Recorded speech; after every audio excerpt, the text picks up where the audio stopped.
нөө хаалга үүдиж олж харахгүй юм чинь яг ингээ бүтэн хаалга байгаа гэдэг очихлын хажуудлын ханыг мөргөөд ингээд аяхтай бариад тав энд байлаа гэхэд энийг барьж авах гээд хажууд нь ингээд байгаа юм чинь юусэн.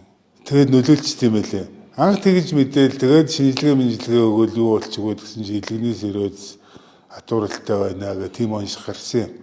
Уургийн алдагдал гэдэг юмыг үлийн амин чинээр нөхчих шиг болсон шүү дээ. Ер нь бол тэгээ эмчнэр уусаа асууж юм хэлсэн шүү дээ.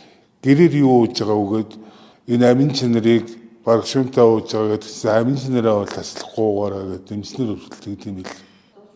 Ер нь л илт мэдгэж байгаа юм байна шүү дээ. Өвдөхгүй зүгээр нөө ийм толб гарчдаг байхгүй юу? Би дээр одоо нөсөө толб гэж яддаг шүү дээ. Гүгс настай хүмүүст тийм нөсөө толб шиг юм гараад уураг таслахгүй уугаад тахлаар тэр толб байхгүй болчихсон юм бэл.